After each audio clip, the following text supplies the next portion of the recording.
सबसे पहले आप सभी को मेरा प्यार भरा नमस्कार। जैसा कि आप लोगों को पता ही है, मेरा नाम है सुमन और मैं हूँ आपकी टीचर और आपकी करियर सलाहकार।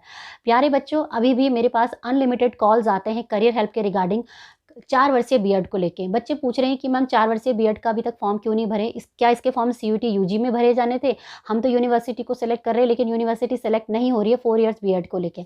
दूसरा बच्चों का क्वेश्चन ये है कि मैम अगर सीयूटी यूजी में नहीं हो रहा तो कौन इस एग्ज़ाम को करवा रहा है? कब इसके फॉर्म आएँगे? कब इसका इसका एग्ज़ाम पैटर्न क्या है? हमने पढ़ना क्या है? और मैम इसमें सिलेबस क्या-क्या आएगा? हम किस तरीके से अपनी तैयारी करेंगे? और क्या इसमें नेगेटिव मार्किंग होती है? काउंसलिंग कब कब होती है? तो सारे डाउट आज इसी वीडियो में क्लियर होने वाले हैं। इसके साथ-साथ ये बताना चाहती हूँ कि 4 वर्षीय बीएड प्रोग्राम कोई छोटा-मोटा प्रोग्राम नहीं है। अब इसे भारत के जो प्रतिष्ठित आईआईटी है, आईआईटी भुवनेश्वर, एनआईटी आपके और जो आपकी रीजनल इंस्टीट्यूट ऑफ एजुकेशन है, सेंट्रल यूनिवर्सिटी, स्टेट यूनिवर्सिटी, ये सभी मिलके इस 4 वर्षीय बीएड प्रोग्राम को करवा रही है। इसका नाम भी पूरा चेंज हो चुका है अब आईटीईपी के नाम से, ठीक है? तो इसी के संदर्भ में ये वीडियो सब बच्चों इसे ध्यान से देखो जो 12वीं पास है, क्योंकि उनको सबसे ज़्यादा डाउट होता है इस कोर्स को लेके। तो जुड़े रहिए मेरे साथ इस वीडियो में शुरू से लेकर अंत तक। चैनल पे नए हैं तो सब्सक्राइब कर ही लेना। बाकी किसी को डायरेक्ट कोई करियर हेल्प चाहिए तो मेरी टीम को कनेक्ट कर सकते हैं। 299 रुपीज़ पे करके डायरेक्टली मुझसे फ़ोन पे बात कर सकते हैं। तो चलिए बच्चों, स्टार्ट करते हैं अपना आज का वीडियो और जान लेते हैं डिटेल में इस कोर्स के बारे में। तो प्यारे बच्चों, सबसे पहले बात करते हैं इस कोर्स के बारे में। देखिए, इस कोर्स का जो नाम है वो है NCET, national common entrance test, जो है इस कोर्स को करवाती है, ठीक है? बच्चे बहुत कन्फ्यूज़न में रहते हैं कि मैम सीयूईटी यूजी या सीयूटी पीजी के थ्रू इसमें एडमिशन होगा। तो देखिए, ना तो इसके लिए आपको सीयूटी यूजी देना है, ना ही इसके लिए सीयूटी पीजी देना है। इसके लिए एक सेपरेट बॉडी है जो कि एनसीईटी इस एग्ज़ाम को कराती है, ठीक है? नेशनल कॉमन एंट्रेंस टेस्ट के नाम से। पहले इस जो कोर्स था इसको 4 वर्षीय इंटीग्रेटेड बीएड के नाम से जाना जाता था, ठीक? लेकिन हाल फिलहाल में अभी इसमें बदलाव आए हैं। उन्होंने बोला है अब इस प्रोग्राम का नाम जो होगा वो आईटीईपी के नाम से होगा, यानी कि इंटीग्रेटेड टीचर एजुकेशन प्रोग्राम के नाम से। अब देखिए, अब ये जो कोर्स है ना, एनसीईटी से इसे करवा रही है, इसको कराने का बेसिकली उद्देश्य क्या है और लॉन्च करने का क्या रीज़न है? देखिए, सबसे पहले तो आपको पता है कि न्यू एजुकेशन पॉलिसी 2020 के तहत ये कोर्स आया था। जिस प्रकार से बच्चा 12वीं के बाद इंजीनियर, डॉक्टर और साइंटिस्ट बनने का सोचता है, तो उन्होंने ये सोचा कि क्यों ना, जैसे कि भारत विश्व गुरु के नाम से जाना जाता है, बच्चों के अंदर 12वीं के बाद ही ये सोच आनी चाहिए कि हमें एक टीचर बनना है। तो इसलिए उन्होंने ऐसा प्रोग्राम लॉन्च किया जो कि बच्चे को एक ग्रेजुएट भी बनाए और जो एक प्रोफेशनल डिग्री भी दें, और बच्चे को 12वीं के बाद ही टीचर बनने जैसी जो है वो चीज़ें मन में आनी चाहिए। तो इसलिए उन्होंने 4 वर्षीय इस इंटीग्रेटेड प्रोग्राम को लॉन्च किया, जिसका कि नाम अब हो गया है आपका आईटीईपी, जिसमें कि आप BA plus BEd, BSc plus BEd और बीकॉम प्लस बीएड एक साथ में कर सकते हैं, ठीक है? तो सबसे पहली चीज़ तो आपको यही समझना है कि ये एनसीईटी एक एग्ज़ाम करवा रही है और इसका नाम जो है वो अब आईटीईपी के नाम से। अब दूसरी बात ये आती है कि कब इसके फॉर्म आएँगे। तो देखिए, इसके फॉर्म आते हैं पिछले साल 2023 में जून में आए थे, और इस साल भी जून में इसके फॉर्म आएँगे, ठीक है? जुलाई में इसका एग्ज़ाम होता है और अगस्त सितंबर तक इसमें आप एडमिशन ले सकते हैं।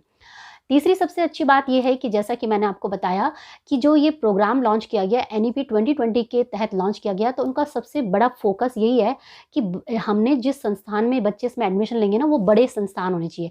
तो इसलिए उन्होंने आईआईटी जैसे संस्थानों को भी चुना कि जहाँ से आप 4 वर्षीय बीएड को कर सकते हैं। 2023 की जो लिस्ट जारी थी उसमें आईआईटी भुवनेश्वर का नाम था, जिसमें कि आप कर सकते थे।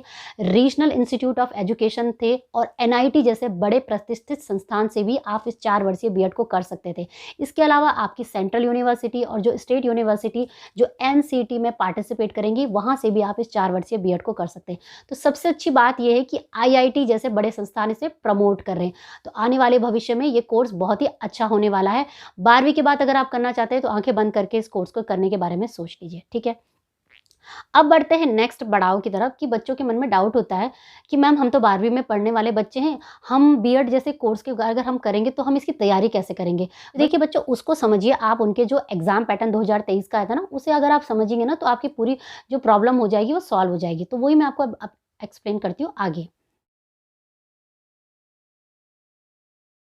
तो अब समझते हैं सीधे से इसके एग्जाम पैटर्न को कि आपने किस तरीके से क्या-क्या पढ़ना है। तो देखिए, इसमें एग्जाम पैटर्न उन्होंने सीधे-सीधे बोला है कि मल्टीपल चॉइस क्वेश्चन बेस्ड आएँगे, यानी कि एक प्रश्न दिया जाएगा और 4 विकल्प आपके सामने होंगे, और जो पैटर्न होगा वो इस तरीके से होगा। इसमें आपका आएगा, एक आएगा लैंग्वेज 1, एक आएगा लैंग्वेज 2, तीसरा आएगा टीचिंग एप्टीट्यूड, चौथा आएगा जनरल टेस्ट, फिर 5वां, 6वां, 7वां जो है वो डोमेन स्पेसिफिक सब्जेक्ट 1, 2, 3। तो डोमेन स्पेसिफिक का मतलब आप ये समझिए कि जो सब्जेक्ट आपके 12वीं में मेन कोर सब्जेक्ट थे ना, जैसे physics, chemistry, chemistry maths, physics chemistry biology, वो डोमेन सब्जेक्ट आपने भरने हैं। और डोमेन सब्जेक्ट 3 भरने कंपलसरी है, तीनों का एग्जाम देना कंपलसरी है। ये नहीं कि आप बोले कि भाई मैं तो फिजिक्स और केमिस्ट्री का ही दूंगा, क्योंकि मुझे तो फिजिक्स और मैथ्स ही दूंगा, क्योंकि मुझे तो मैथ्स का टीचर बनना है, और मैथ्स के टीचर के लिए तो आपके पास फिजिक्स होनी है, केमिस्ट्री देने की जरूरत नहीं। ऐसा नहीं होगा, आपको सारे डोमेन 3 भरने हैं, तीनों का पेपर देना कंपलसरी है।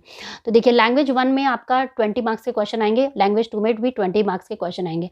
अब बच्चे पूछते हैं कि लैंग्वेज कौन सा भरना है, तो देखो लैंग्वेज भरने के लिए उन्होंने 13 लैंग्वेजेस दी हैं, तो जो लैंग्वेज 1 होगा वो लैंग्वेज 2 में नहीं होगा। जैसे लैंग्वेज 1 इंग्लिश, तो लैंग्वेज 2 जो है वो आपका हिंदी होना चाहिए, या जो भी लैंग्वेज उसमें उन्होंने दी होगी वो आप भर सकते हैं। तीसरा आता है टीचिंग एप्टीट्यूड। टीचिंग एप्टीट्यूड को लेके बच्चे बड़े दुखी रहते हैं कि मैडम इसमें पढ़ना क्या है। भाई देखो, टीचिंग एप्टीट्यूड मतलब कि आप कैसे भविष्य में अच्छे टीचर बन पाएंगे, नहीं। तो उसके लिए आपको 2 चीज़ें समझनी है, पढ़ाना तो आना ही चाहिए, इसके साथ साथ बच्चे की मानसिकता, उसके बिहेवियर और आपकी जो लीडरशिप क्वालिटी है ना, बच्चे की प्रॉब्लम को सॉल्व करने वाला, वो आपको आना चाहिए। जैसे मान लीजिए आपका बच्चा आपका होमवर्क करके नहीं आया, तो आप क्या करोगे? उसको मारोगे, पीटोगे, या उसकी प्रॉब्लम को सॉल्व करोगे? भाई उसकी प्रॉब्लम को सॉल्व करोगे ना, ये नहीं कि प्रिंसिपल के पास लेके चले गए और उसकी कॉपी में नोट लिख दिया, पेरेंट्स को बुला दिया। तो इस प्रकार के क्वेश्चन उसमें आते हैं बिहेवियर बेस्ड, और उनमें से आपको टिक लगाना होता है, ठीक है। तो ये भी 20 मार्क्स का आएगा। और नेक्स्ट आता है जनरल टेस्ट, ये 25 क्वेश्चन इसमें आएंगे। जनरल टेस्ट मतलब जो नॉर्मल जीके वगैरह जनरल स्टडीज आता है बेसिक, उसमें वो पूछा जाएगा, करंट अफेयर्स का। बाकी डोमेन स्पेसिफिक मैंने बता ही दिया है, फिजिक्स केमिस्ट्री मैथ्स या फिजिक्स केमिस्ट्री बायोलॉजी, या जो भी आपका डोमेन होगा वो आप उस हिसाब से भरेंगे। 25 25 25, और टोटल जो होगा आपका 160 क्वेश्चन आपके इसमें होंगे, ठीक है। तो ये है आपका एग्जाम पैटर्न, इसे अच्छे से समझ लो। इसमें सही उत्तर देने पे सीधे सीधे 4 नंबर आपके पॉकेट में आ जाएंगे, और गलत उत्तर देने पे -1 आपका कर दिया जाएगा, ठीक है। अब इसमें दूसरी चीज़ जो समझने वाली है बच्चों, वो ये है कि बच्चे कंफ्यूज रहते हैं कि हमने डोमेन स्पेसिफिक कैसे भरना है, क्या भरना है। तो देखो, मैं इसमें डोमेन स्पेसिफिक उन्होंने बोला है कि 3 भरने कंपलसरी है, और हर डोमेन स्पेसिफिक सब्जेक्ट से 25 क्वेश्चन आपके पास आने हैं, और सब तीनों डोमेन स्पेसिफिक जो सब्जेक्ट होंगे उनको अटेंड करना ज़रूरी है। तो प्यारे बच्चों, ये है आपका 4 वर्षीय बीएड। अब इस बीएड को करने के बाद जो सबसे बड़ा डाउट बच्चों के मन में आता है कि मैम हम कौन से क्लास के टीचर बनेंगे, क्योंकि भाई अभी क्लास के टीचर बनने का भी बड़ा ही, जैसे कक्षा 1 से 5 में तो भाई इन्होंने बोला है सुप्रीम कोर्ट ने कि डीएलएड वाले बनेंगे। तो ये बताइए कि अगर हम इस 4 वर्षीय बीएड को कर सकते हैं, हम किस किस क्लास के लिए एलिजिबल होंगे। तो देखिए बच्चों, सबसे पहले आप ये समझिए कि जो 4 वर्षीय बीएड है, ये न्यू एजुकेशन पॉलिसी 2020 के तहत आया है, ठीक है। अब इसमें उन्होंने बोला है कि जो न्यू एजुकेशन पॉलिसी 2020 बोलती है, वो बोलती है कि हमारा जो इंडिया का करिकुलम सिस्टम होगा ना, वो अब इस तरीके से होगा। सबसे पहले आएगा आपका फाउंडेशनल कोर्स आएगा, फिर प्रिपरेटरी कोर्स आएगा, फिर आपका मिडिल स्कूल आएगा, फिर बाकी जो आपका हायर सेकेंडरी स्कूल जो है ना, बड़ी क्लास आएगा। तो इन्होंने 4 भागों में इसमें डिवाइड कर दिया गया है। तो जब आप इस कोर्स में एडमिशन लेंगे ना, तो आपसे बाकायदा पूछा जाएगा कि आप कौन से क्लास को पढ़ाने के लिए एलिजिबल होना चाहते हो। तो जाहिर सी बात है, जैसे कि इसमें बीएड लगा है ना, तो जो बीएड वाले बच्चे हो वो 6 to 12th तक प्रेफर करते हैं, ठीक है। तो इसमें आपके पास चॉइस होगी कि आप किस किस क्लास को पढ़ा सकते हैं। तो जो ये फाउंडेशनल कोर्स है, जो सबसे पहले नंबर का कोर्स है ना, ये बेसिकली कौन सा कोर्स है? आंगनवाड़ी, बाल वाटिका, या जिसे प्रेप क्लासेस, या जिसे हम प्ले वे स्कूल बोलते हैं। तो भाई प्ले वे स्कूल के लिए तो बहुत बिल्कुल छोटे बच्चों को पढ़ाना होता है ना, तो उसके लिए एनटीटी कोर्स की ज़रूरत होती है। तो इसलिए फाउंडेशन कोर्स तो आपका हट गया। अब आता है आपका प्रिपरेटरी। तो प्रिपरेटरी में आपका दूसरा जो आपका क्लास 2nd 3rd इस तरीके से होगा, फिर आपका मिडिल स्कूल, फिर आपका 4th 5th इस तरीके से। तो नॉर्मली जो बीएड वाले बच्चे होते हैं ना, वो हमेशा यही चूज़ करते हैं कि हम 6 to 12th के टीचर बनेंगे। अब एक चीज़ यहाँ पे इंपॉर्टेंट आपने ध्यान देना है बच्चों, कि जब आप इसमें बीए प्लस बीएड प्रोग्राम में भाग लेंगे ना, तो बीए वाले हमेशा सोशल साइंस के टीचर बनते हैं। तो सोशल साइंस के बच्चे वाले कभी भी एजुकेशन, फिलॉसफी, साइकोलॉजी इस तरीके के सब्जेक्ट ना लें, क्योंकि अगर आपने देखा होगा अभी जहाँ पे भी वैकेंसीज आई थी क्लास 6 to 8 के टीचर के लिए, तो उन्होंने सब्जेक्ट चूज़ किए थे अपने हिस्ट्री, ज्योग्राफी, इकोनॉमिक्स और पॉलिटिकल साइंस में। इस तरीके से आप सोशल साइंस के टीचर बन पाएंगे। तो उसी प्रकार से मैथ्स का टीचर का भी है, साइंस का भी है, बायोलॉजी का भी है। तो वो डिटेल में आपको तभी समझ पे आ पाएगा जब आप मेरे से डायरेक्टली करियर हेल्प लेंगे, ठीक है। ये सारे वीडियो में नहीं समझाया जा सकता, सेपरेट वीडियो में बना के लाऊंगी, ठीक है। तो ये है आपका कि आपने अपने एनईपी के जो मॉड्यूल है उसके हिसाब से अपने आप को प्रिपेयर करना। अब आता है दूसरी चीज़ कि मैम इसमें काउंसलिंग कैसी होगी। तो देखो, काउंसलिंग का प्रोसेस ये होता है बच्चे, जब आप इसमें फॉर्म भरते हैं और स्कोर कार्ड आपका आ जाता है, रिजल्ट आ जाता है, तो जो जो यूनिवर्सिटीज़ आपने टारगेट किए, तो जैसे कि मैंने बताया है कि आप आईआईटी भुवनेश्वर को भी टारगेट कर सकते हैं, एनआईटी को भी कर सकते हैं, जो भी आपके स्टेट में, सेंट्रल या स्टेट में है, जैसे कुमाऊं में कुमाऊं यूनिवर्सिटी में भी इसका नाम है, तो आप उनको सेलेक्ट करेंगे। अब जो आपका स्कोर कार्ड बोलेगा उसी के हिसाब से आप इनकी जो काउंसलिंग काउंसलिंग है उसके लिए अप्लाई करेंगे। काउंसलिंग जो होगी वो 2 मोड में होगी, एक तो ऑफलाइन भी हो सकती है और ऑनलाइन भी हो सकती है। तो जैसे भी आपकी काउंसलिंग होगी आपको वहाँ पे जाना होगा और जो भी आपके डॉक्यूमेंट होंगे, आपका स्कोर कार्ड, आपका एप्लीकेशन फॉर्म, आपके 12वीं की मार्कशीट वगैरह डॉक्यूमेंट सब आपको लेके जाने होंगे। तो उसका तो सेपरेट वीडियो मैं बनाऊँगी कि भाई क्या डॉक्यूमेंट आपको एनसीईटी की काउंसलिंग में लेके जाने हैं। इस तरीके से काउंसलिंग होती है, फिर आपको एडमिशन मिल जाता है।